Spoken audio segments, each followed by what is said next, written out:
मोक्ष के मार्ग पर चलना आवश्यक है। अब यहाँ मोक्ष के मार्ग कौन से हैं, इसका वर्णन करते हुए तत्वार्थ सूत्र के प्रथम अध्ययन में बताया गया है। सम्यक दर्शन ज्ञान चारित्राणि मोक्ष मार्ग। ज्ञान दर्शन चारित्र ये 3 मोक्ष के मार्ग हैं। इन्हें रत्नात्रय भी कहा जाता है, क्योंकि जैसे रत्न की प्राप्ति हर किसी के लिए सुलभ नहीं होती, ठीक उसी प्रकार मोक्ष मार्ग को प्राप्त करना, मोक्ष मार्ग पर चलना अत्यंत दुर्लभ हो जाता है। इस मोक्ष को प्राप्त करने के लिए पहले मोक्ष के मार्ग पर चलना होगा। जैसे चलने के लिए आंख, रीढ़ की हड्डी और पैरों का सुरक्षित होना अत्यंत आवश्यक माना जाता है, ठीक उसी प्रकार मोक्ष मार्ग पर चलने के लिए ज्ञान रूपी आंखें, दर्शन रूपी रीढ़ की हड्डी और चारित्र रूपी पैरों की जरूरत पड़ती है। इसीलिए भगवान महावीर स्वामी ने ज्ञान को सर्वप्रथम मोक्ष का मार्ग बताया, क्योंकि जब तक ज्ञान नहीं हो जाता तब तक हम मोक्ष को प्राप्त नहीं कर सकते। चारित्र की आराधना के लिए भी ज्ञान आवश्यक है, इसीलिए सर्वप्रथम ज्ञान को जानना बहुत जरूरी है। अब मन में प्रश्न उठता है कि किसका ज्ञान होना चाहिए, कौन सा ज्ञान होना चाहिए, सच्चा ज्ञान कौन सा है और कौन से ज्ञान की प्राप्ति से हम मोक्ष को प्राप्त कर सकते हैं। इसका यही उत्तर है कि आगम ही सच्चा ज्ञान है, क्योंकि यहाँ आगम ही त्रिकाल सत्य है। भूत, वर्तमान, भविष्य तीनों ही काल में यह सत्य ही रहेगा। और तो और यहाँ आगम स्वयं सर्वज्ञ सर्वदर्शी तीर्थंकर प्रभु महावीर की वाणी है, जो कभी असत्य नहीं हो सकती। आगम शब्द के अर्थ में ही कहा गया है और यानी आप्त पुरुषों द्वारा कथित। आप्त पुरुष अर्थात भगवान, जिनकी वाणी कभी असत्य नहीं हो सकती। ग यानी गंधर्वों द्वारा गुंठित। गंधर्व तीर्थंकर प्रभु भगवंत ने जो उपदेश दिया है, उन उपदेशों को गंधर्वों ने क्या किया, आगम के रूप में गुंठित कर दिया, जिसे आज आगम के रूप में वहां उपलब्ध है। अंतिम अक्षर म यानी मुनियों द्वारा रचित। आज कुछ आगम ऐसे भी पाए जाते हैं जो भगवान महावीर के वाणी के आधार पर मुनियों के द्वारा रचित किया गया है। इस प्रकार चाहे स्थानकवासी हो या तेरापंथी के अनुसार 32 आगम हो या मूर्ति पूजन के अनुसार 45 आगम हो, वही सच्चा ज्ञान है। इन आगमों को सूत्र भी कहा जाता है। यह सूत्र शब्द सूत से बना हुआ शब्द है। सूत यानी कॉटन थ्रेड, धागा। जैसे एक धागे में अनेक धागे गूंथे हुए रहते हैं, ठीक उसी प्रकार इस आगम में अनेक रहस्य छुपे हुए हैं। आगमों में ऐसे रहस्य छुपे हुए हैं जो अपनी आत्मा को उत्तरोत्तर आगे बढ़ाते हैं। इसीलिए आगम को सागर की उपमा दी गई है। जैसे सागर या समुद्र का कोई और या चोर नहीं होता, ऐसे समुद्र के पानी को मापा नहीं जा सकता। ठीक उसी प्रकार आगम की भी कोई सीमा नहीं है, वहां अनंत है, असीम है। जैसे सागर में बहुत सारे रत्न और मोती पाए जाते हैं, ठीक उसी प्रकार आगम में भी ज्ञान रूपी मोती भरे पड़े हैं। लेकिन प्रश्न यह है कि उन मोतियों को कैसे प्राप्त करें। किसी कवि ने बहुत ही सुंदर शब्दों में कहा, जिन खोजा तिन पाइए, गहरे पानी पेट, मैं बेचारो डूबने डरियो, रयो किनारे बैठ। अर्थात यह समुद्र जितना खोजने जाओगे उतना खो जाओगे। कोई व्यक्ति अगर समुद्रों को देखकर, समुद्र के पानी को देखकर डर जाए और वहां कहने लगे कि मुझे मोती तो चाहिए, लेकिन मैं अगर समुद्र में डुबकी लगाऊंगा और मैं अगर वही डूब जाऊंगा तो क्या होगा? उस डर से अगर वह समुद्र के अंदर नहीं जाए तो क्या उसे मोती मिल सकेंगे? नहीं मिल सकेंगे। कोई अगर नदी या तालाब को पार करना चाहता है, नदी के उस पार जाना चाहता है, और अगर वहां नदी के किनारे ही खड़े खड़े सोचे कि मैं उस पार पहुंच जाऊं, तो क्या वह पहुंच सकेगा? कदापि नहीं पहुंच सकेगा। उसको पहुंचने के लिए पहले नदी में उतरना पड़ेगा, तैरना पड़ेगा, फिर वहां जाके वो पहुंच सकेगा। इसके गुरुदेव डॉक्टर श्री पदम चंद्र जी महाराज साहब के मुखारबिंद से मैंने एक कथानक सुना था। एक जवान युवक था, वहां उसके घर के कुछ नजदीक में एक पहाड़ था और वहां उस पहाड़ को चढ़ना चाहता था।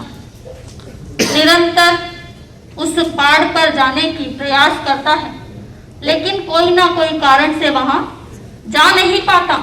कोई ना कोई अड़चन आ जाती थी। अनेक बार मौका मिलता था जाने का, फिर भी कोई ना कोई कारण से रुक जाता था। एक दिन उसने निश्चय किया कि कल तो मैं किसी भी हालत में उस पहाड़ पर जाकर रहूंगा। वहां तुरंत उठा, वहां से बाजार गया। रात को उसको पहाड़ पे जाना था, तो अंधेरे में ऐसे ही नहीं जा सकता, तो वहां लालटेन खरीदने के लिए बाजार चला जाता है। अब उसको एहसास नहीं रहा, वहां लालटेन खरीद कर ले आ जाता है। उस पहाड़ के ऊपर चढ़ने की खुशी में वहां रात भर सोता नहीं है। रात की 2 बज जाती है और वहां निकल पड़ता है उस पहाड़ पे चढ़ने के लिए। अब वहां पहाड़ के पास पहुंचता है। जैसे ही पहाड़ के पास पहुंचता है, उसके मन में चिंतन आता है कि पहाड़ तो 10 माइल जितना ऊंचा है और मेरे पास लालटेन कितनी है? केवल 10 कदम जितना प्रकाश देता है, तो मैं कैसे ऊपर चढ़ूंगा? मैं अगर इस लालटेन के सहारे ऊपर चढ़ूंगा तो मैं कहीं रास्ता नहीं भटक जाऊं, मैं कहीं रास्ता नहीं भूल जाऊं, मैं कैसे चलूंगा? इस डर से वहां सोचता है, नहीं नहीं, मैं एक काम करता हूं, कल सुबह चला जाऊंगा जब प्रकाश रहेगा। वहां वही बैठ जाता है। तो ही थोड़ी ही देर में एक बूढ़ा पुनः वहां से आता है और वहां उसके पास, जो उस युवा के पास लालटेन थी, उससे भी छोटी लालटेन उसके हाथ में थी, और वहां चढ़ने जा ही रहा था कि वह युवा उसको रोक देता है और बोलता है, तुम्हें डर नहीं लगता? मेरे पास इतनी बड़ी लालटेन होते हुए भी मैं जा रहा हूं, मैं रुक गया डर के मारे, और तुम इतनी सी छोटी लालटेन लेके जा रहे हो, कहीं भटक गए तो क्या करोगे? वहां बूढ़ा उस युवक को बोलता है, तुम मुझे पागल नजर आते हो, क्यों रुक गए? छोटी सी प्रकाश, 1 कदम जितना प्रकाश में भी व्यक्ति सारा जगत घूम लेता है। जब हम 1 कदम आगे रखते हैं तो 1 कदम और आगे प्रकाश आ जाता है। तुम्हें रुकने की जरूरत नहीं थी। अगर व्यक्ति चले ही नहीं तो वह अपनी मंजिल तक कैसे पहुंचेगा? आप ज्ञान को प्राप्त करने की कोशिश ही नहीं करेंगे और कहेंगे कि मुझे ज्ञान नहीं चढ़ता, मैं बहुत पढ़ता हूं लेकिन मुझे ज्ञान नहीं चढ़ता। लेकिन वास्तव में जिस तरह कोशिश करनी चाहिए थी, लेकिन क्या आपने उस तरह कोशिश की? नहीं की। Dive into the ocean of knowledge. ज्ञान के समुद्र में डुबकी लगानी होगी, तभी जाके आपको आगमों के गूढ़ अर्थ समझ में आएंगे।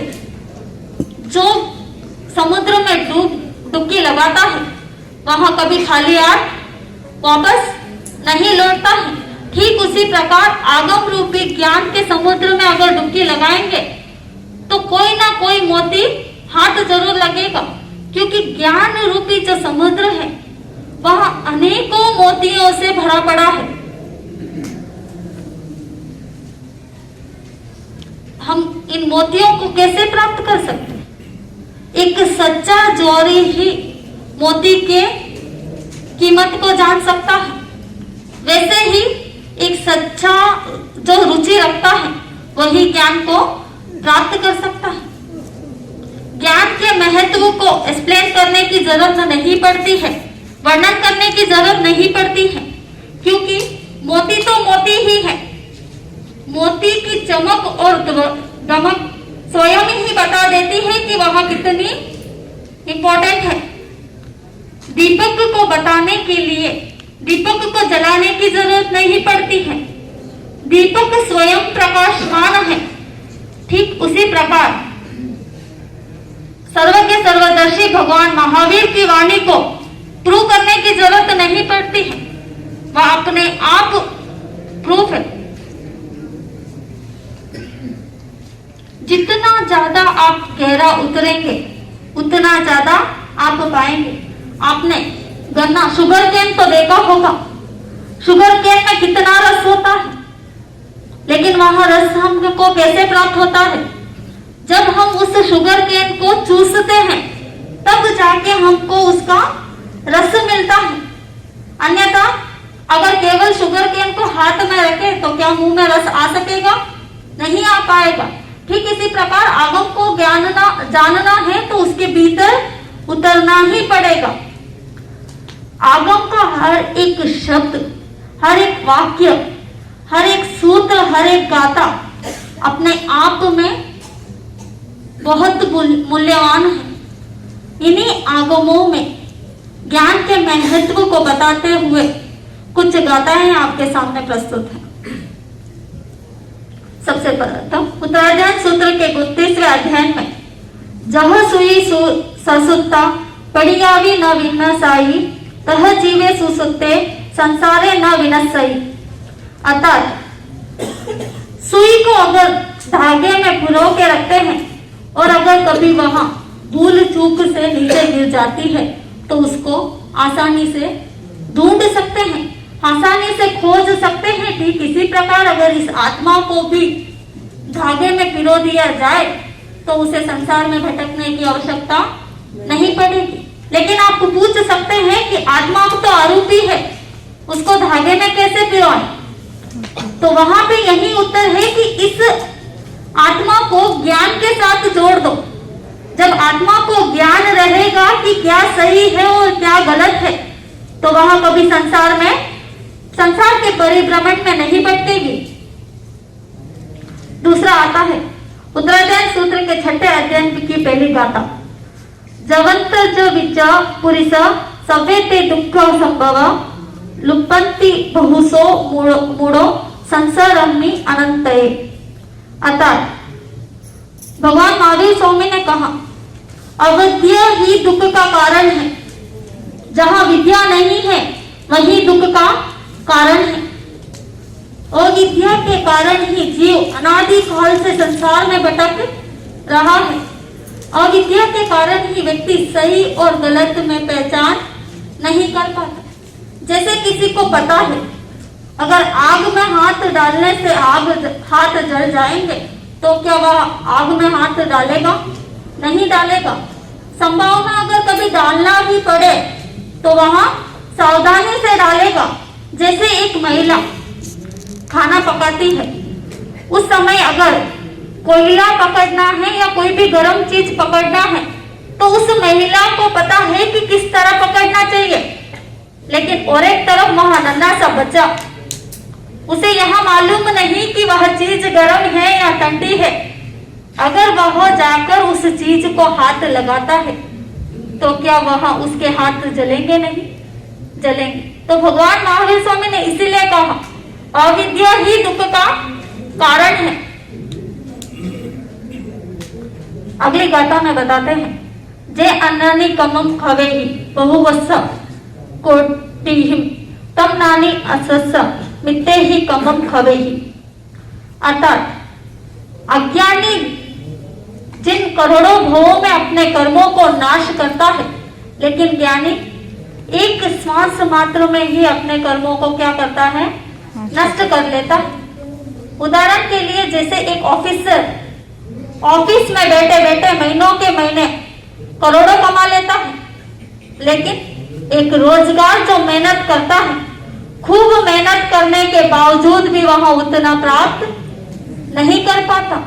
ठीक वैसे ही ज्ञानी व्यक्ति अपने पुरुषार्थ के द्वारा जितना फल प्राप्त करता है, अज्ञानी व्यक्ति उससे ज्यादा पुरुषार्थ करके भी नहीं प्राप्त कर पाता। इसीलिए अज्ञानी व्यक्ति के पास प्रयास है लेकिन सफलता नहीं है, यात्रा है लेकिन मंजिल नहीं है। अगली गाथा में कहा जाता है नानम सौवतंगम चक्षु। अर्थात चक्षु 3 प्रकार के बताए गए हैं। सर्वप्रथम चरम चक्षु, जिससे हम देखते हैं, चक्षुरेंद्रिय। यहाँ सामान्य आंखें चौरेंद्रियों और पंचेंद्रिय जीवों को प्राप्त होती है, लेकिन कोई व्यक्ति अगर जन्म से अंधा है, जन्म से उसकी आंखें नहीं है, तो हम उसको चक्षुंद्रिय रहित नहीं कह सकते हैं, क्योंकि वहां पे द्रव्य इंद्रिय मौजूद है। केवल जो बल प्राण होना चाहिए था वह नहीं है। तो बड़े पुण्यवाणी से हमें यहाँ सर्वप्रथम चरम चक्षु मिलती है, लेकिन इससे दुर्लभ दूसरी वाली चक्षु है जो है आगम चक्षु। आगम चक्षु यानी ज्ञान चक्षु। तीर्थंकर भगवंतों की जो वाणी है, जिनको पढ़कर हमें जो बोध होता है, उसे आगम चक्षु कहा जाता है। ऐसा आगम चक्षु मिलना अत्यंत दुर्लभ हो जाता है। इसीलिए तीर्थंकर भगवंतों को चक्षु दयानम कहा गया है। आज हमें अगर आगम चक्षु उपलब्ध नहीं होता तो क्या होता? क्या हम सुखी रहते? क्या हम इस कर्मों से छुटकारा पा सकते थे? नहीं पा सकते थे। पर भगवान महावीर के बड़े उपकार हैं कि आज हमें ये आगम चक्षु उपलब्ध है। तीसरी प्रकार का चक्षु है आत्म चक्षु, जो तीर्थंकर भगवंतों को उपलब्ध होता है, केवल ज्ञानियों को उपलब्ध होता है। जिस चक्षु के माध्यम से उनको अपने चरम चक्षु को उपयोग में नहीं लेकर आत्म चक्षु के द्वारा वो अपना कार्य करता है। इस युग में चरम आत्म चक्षु मिलना थोड़ा सा दुर्लभ हो जाता है, लेकिन अगर हमको आगम चक्षु उपलब्ध है तो हम उसका उपयोग ले सकते हैं। आगम चक्षु के द्वारा हम अपनी आत्मा को कल्याण की ओर ले जा सकते हैं, अपनी आत्मा को उत्तरोत्तर आगे बढ़ा सकते हैं। नेक्स्ट आता है सविद्या य विमुक्तये। आचार्य सूत्र में कहा जाता है विद्या अर्थात ज्ञान वही जिससे हमें मुक्ति मिले। ज्ञान के लिए एक उदाहरण दिया जाता है। जैसे एक नाविक था, वह रोज अपना कार्य व्यवस्थित तरीके से कर रहा था। एक किनारे से दूसरे किनारे पे सवारी को लेके जाता, वहां छोड़ देता और वहां से वापस अपने किनारे पे आ जाता। उसी से वो अपनी आजीविका चला रहा था। एक दिन एक विद्वान व्यक्ति प्रोफेसर वहां आता है और उसे नदी के पार जाना था। वहां आकर उस बोट में बैठ जाता है। वहां नाविक कुछ देर इंतजार करता है कि कोई और सवारी आ जाए तो एक साथ चलेंगे, लेकिन किस्मत से उस दिन कोई और नहीं आता। अब वहां प्रोफेसर कहने लग जाता है कि तुम चलो, मुझे लेट हो रहा है, मुझे उस किनारे पहुंचना है। नाविक कहता है मैं तुम्हें अकेले कैसे लेके जा सकता हूँ, उसका फल मुझे कैसे मिलेगा? तो वहां प्रोफेसर कह बैठता है कि तुम लेके चलो, तुम मुझसे थोड़ा सा किराया क्या करना, ज्यादा ले लेना। वहां नाविक तैयार हो जाता है और चल अपने बोट को आगे बढ़ाता है। किनारे से थोड़ा सा आगे बढ़ते हैं, बढ़ते ही वह प्रोफेसर, उसको अपने ज्ञान का घमंड था, अलग अलग भाषाओं में उसको वक्तव्य करने की कला आती थी, तो उसको वह उस ज्ञान का अहंकार था। उसने उस नाविक को पूछ लिया, नाविक भाई, तुम नाव तो चलाते हो, यहाँ तुम्हारा बिजनेस है, मैं जानता हूँ, लेकिन तुम पढ़े लिखे तो होंगे, तुम कितना पढ़े लिखे हो? यह सुनकर नाविक ने कहा, क्या बात कर रहे हो बाबूजी, मैं तो गरीब हूँ, मैं पढ़ा लिखा नहीं हूँ, मेरे पिताजी ने मुझे पढ़ाया नहीं, मैं अनपढ़ हूँ, मैं तो अंगूठा छाप हूँ। तो वहां प्रोफेसर मन ही मन मुस्कुराता है और कहता है, तब तो तुम्हारी आज 1/4 जिंदगी क्या गई, पानी में चली गई। थोड़ी देर चुप बैठता है और उसे रुका नहीं जाता, वहां तो केवल नाविक का इंसल्ट करना चाहता था, नाविक को नीचे दिखाना चाहता था। पुनः वह प्रश्न पूछ बैठता है कि तुम देश विदेश की खबर रखते हो या नहीं रखते हो? आज के इस पॉपुलेशन में क्या हो रहा है, दुनिया में क्या हो रहा है, इसकी खबर रखते हो या नहीं रखते हो? वहां नाविक कहने लग जाता है, कहाँ रखूंगा बाबूजी, मैं तो दिन भर नाव चलाने में रह जाता हूँ। सुबह मैं अपने कार्य करने के लिए आता हूँ तो मैं शाम को पुनः लौटता हूँ, मेरे पास तो समय ही नहीं बचता। आजीविका चलाने के लिए जितना कमाना है मुझे, पूरे दिन में वहां भी कम पड़ जाता है। तो वहां प्रोफेसर पुनः के बैठता है कि फिर तो तुमने 2/4 ऑफ जिंदगी पानी में बिता दी। अब वहां थोड़ी देर और आगे बढ़ते हैं, पुनः वो प्रोफेसर प्रश्न पूछ बैठता है कि चलो अच्छा, तुम्हें देश विदेश की खबर नहीं है, लेकिन जो तुम्हें आमदनी आती है उसमें परिवार का खर्चा निकलने के बाद वृद्ध अवस्था के लिए कुछ बचा के रखते हो या नहीं रखते हो? वहां नाविक कहता है, बाबूजी मैंने पहले ही आपको बताया था, 2 वक्त की रोटी के लिए कमा लूं उतना ही मेरे लिए मुश्किल है, और आप तो पैसे बचाने की बात कर रहे हो। वहां प्रोफेसर बहुत खुश हो जाता है और कहता है, अब तो तेरी 3/4 जिंदगी पानी में ही चली गई। यहाँ मुंह से तो बातें हो रही थी और हाथ से वहां नाविक नाव चला रहा था। अचानक से तेज हवा आई, तूफान आया और वहां बोट डिगमगाने लग गई। वहां नाविक बहुत कोशिश करता है बोट को स्थिर करने की, लेकिन पानी के लहरें इतने तेज थे कि वहां बोट को रोक नहीं पाया। तब वहां नाविक उस प्रोफेसर को पूछता है कि बाबूजी, आपको इतना सारा ज्ञान है, आपको तैरना आता है या नहीं आता है? वहां प्रोफेसर थोड़ा सा परेशान हो जाता है, चिंतित हो जाता है और अपने मुंह को उदास करते हुए उस नाविक को कहता है, भाई मुझे अनेक लैंग्वेज आते हैं, मुझे अनेक विद्या पता है, लेकिन मैं तैरना नहीं जानता। तब वहां नाविक कहता है, मेरी तो केवल 3/4 जिंदगी पानी में गई, आपकी तो पूरी जिंदगी पानी में गई, आपका तो शमशान पानी में ही बन गया। तो आत्म बंधुओं, ज्ञान का अहंकार रखेंगे तो पतन की तरफ जाना पड़ेगा। अगली गाथा में कहा, जे आये से विनाय, अर्थात यह आत्मा ही ज्ञाता है, यह स्वयं आत्मा ही जान सकता है। Soul only can get knowledge.